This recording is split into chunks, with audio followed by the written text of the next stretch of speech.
Hi நண்பா, சிந்தா எல்லாருக்கும் வணக்கம். நீங்கள் பார்க்க போகிற வீடியோ என்னென்னு அது பார்க்குறதுக்கு முன்னாடி நம்ம சேனலை புதுசாக பார்க்குறேன். அந்த வீடியோவுக்கு ஒரு லைக் பண்ணிவிட்டு இந்த வீடியோவை உங்கள் ஃப்ரெண்ட்ஸ் அண்ட் ஃபேமிலிக்கு யாருக்கு இல்லாத போது அவங்க ஷேர் பண்ணிட்டு பாருங்கள். அப்போ தான் நாங்கள் போடுற வீடியோ உடனுக்குடனே வரும். மேலும் ஒரு மோட்டிவேட்டடாக இருக்கும் அடுத்தடுத்த வீடியோஸுக்கு. இந்த மாதிரி சினிமா அப்டேட்ஸ் வேணுன்னா உடனே நம்ம இன்டர்நெட் ஃபாலோ பண்ணிட்டு பாருங்கள் ஃப்ரெண்ட்ஸ். வாங்க இன்றைக்கி வீடியோக்குள்ளே போகலாம்.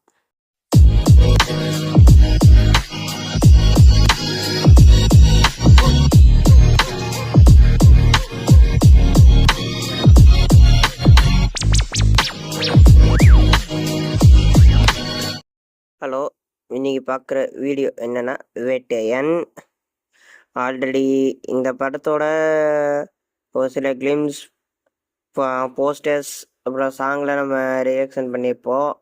ரீசெண்டாக மந்த்ஸ்லாம் செம்ம வைரல் ட்ரெண்ட்லாம் அனிருத் மியூசிக்கில் போயிட்டுருக்குன்னு சொல்லலாம். இது ஞானவேல் டைரக்ஷனில் வருதுன்னு சொல்லலாம். இது ஜெய்பீமுக்கு அப்புறம் அவர் டைரக்ட் பண்ணியிருக்க படம்னு சொல்லலாம்.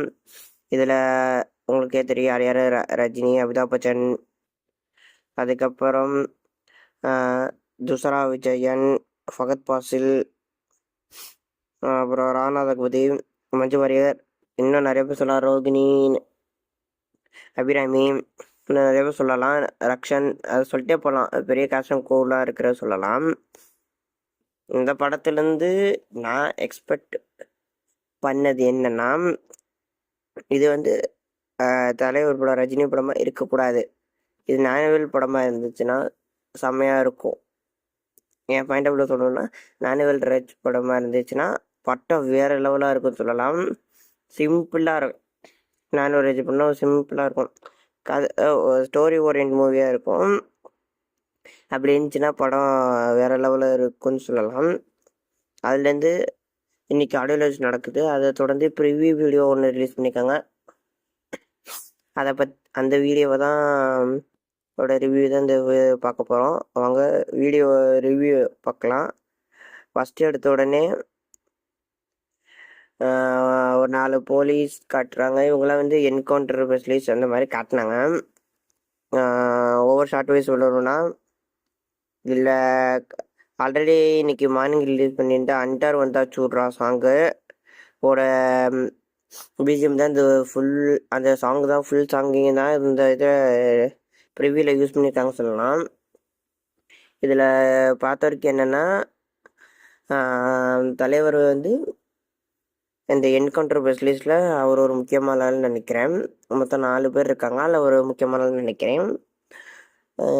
இல்லை அமிதாப் பச்சன் அவர்கள் நடிச்சிருக்காங்க. அவருக்கு பிரகாஷ் ராஜ் சார் வாய்ஸில் தான் கொடுத்துருக்காங்க. அதுவும் பார்க்குறப்ப நல்லா இருந்துச்சுன்னு சொல்லலாம். ஒரு மாதிரி டிஃப்ரெண்ட்டாக இருந்துச்சுன்னு சொல்லலாம். ரித்திகா சிங் அவங்களும் போலீஸ் அது இது பண்ணி மென்ஷன் பண்ணியிருக்காங்க. அது ப்ரிவியூவில் பார்த்தப்ப தெரியுது. இது என்கவுண்டர் ஸ்பெஷலிஸ்ட் அந்த மாதிரி காட்டுறாங்க. ஒரு மாதிரி டிஃப்ரெண்ட்டாக கெட்டப் வைஸ் சொல்லணும், டிஃப்ரெண்ட்டாக இருந்துச்சுன்னு சொல்லலாம். இது ஜெயிலர் கம்பேர் பண்ணக்கூடாதுன்னு தான் சொல்லணும். இது ரொம்ப சிம்பிளாக இருந்துச்சுன்னு சொல்லலாம். அந்த ப்ரிவியூ பார்த்தப்ப அந்த படம் மாஸ் எலமெண்ட் அது பேஸ் பண்ணி இருந்துச்சு. அது இந்த படம் அப்படி இருக்காதுன்னு நம்ம எதிர்பார்க்கலாம். ஃபுல்லி சிம்பிள் ஸ்டோரி ஓரியன்ட் மூவியாக இருக்கும்னு நினைக்கிறேன். ஏன்னா இதில் ராணா ரகுபதி, அப்புறம் துஷாரா விஜயன் ஏதோ ஸ்கூல் சம்திங் ஏதோ ஒர்க் பண்ணுறாங்க போல இருக்குது.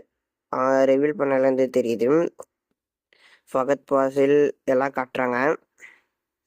இவ்வளோ பேர் இருக்கிறப்ப ஸ்டோரி ஓரியன்ட் மூவி இதாக இருக்கணும். கதை இருக்கிறனால தான் இவ்வளோ பேர் இருக்காங்க. படம் எப்படி இருக்க போகுதுன்னு தெரியல. சாங்ஸ் எல்லாம் கேட்ட வரைக்கும் நல்லா இருந்துச்சுன்னு சொல்லலாம். எனக்கு பேசிக்கலி இந்த ப்ரிவியூவில் யூஸ் பண்ண மியூசிக் நல்லா இருந்துச்சு. பட் ஆனால் ஃபஸ்ட்டு ஒரு குட்டி டீசர் மாதிரி ரஜினி அவர்கள் இன்ட்ரோ மாதிரி விட்டுருந்தாங்க. அதில் யூஸ் பண்ண பிஜிஎம் வேற லெவல்னு சொல்லலாம். அது கம்பேர் பண்ணுறப்ப இது ஓகே, பட் நல்லா இருந்துச்சு, அவ்வளோதான் சொல்லலாம். அது கம்பேர் பண்ணுறப்ப இது நல்லா இருந்துச்சு, ஓகேன்னு சொல்லலாம். ஓவராலாக பார்க்குறப்ப எனக்கு இது அதில் ஒரு ஸ்டண்ட் ஸ்டிக் மாதிரி ஒன்று காட்டியிருந்தாங்க. ரஜினி சார் அவர்கள் ஒரு சம்மர் ஷாட் அடித்து ஷூட் பண்ணுறோம். அந்த சீக்வன்ஸை நல்லா இருந்துச்சு சொல்லலாம். ஓவராலாக இந்த ப்ரிவ்யூ நல்லா இருந்துச்சுன்னு சொல்லலாம். மேலும் இந்த ப்ரிவ்யூவில் நான் நோட்டீஸ் பண்ணதுன்னா ஓவரால் குட்டாக இருந்துச்சு. இந்த ட்ரெய்லர் மே வரணும், வந்துச்சுன்னா தான் அந்த படம் எப்படி இருக்க போகுதுன்னு அதில் தெரியும்னு நினைக்கிறேன். மேலும் இந்த படம் அக்டோபர் 10 ரிலீஸ்னால ஃபேன்ஸ் மத்தியில் செம்ம வெயிட்டிங்கில் இருக்கும்போதுன்னு சொல்லலாம். இது கண்டிப்பாக இது ஞானவேல் அவர்களோட படமாக தான் இருக்கும். 100% ஞானவேல் அவர்களோட படமாக தான் இருக்கும்னு ஷோராக சொல்கிறேன், எதிர்பார்க்கலாம். மேலும் இந்த மாதிரி ஆட்டான அப்படியே சினிமா சொன்ன உடனே வந்து நம்ம சிந்தா சேனலை சப்ஸ்கிரைப் பண்ணுங்கள். வேறு புது கான்செப்ட் புது வீடியோவில் வந்து சீக்கிரம் சந்திக்கிறோம் ஃப்ரெண்ட்ஸ்.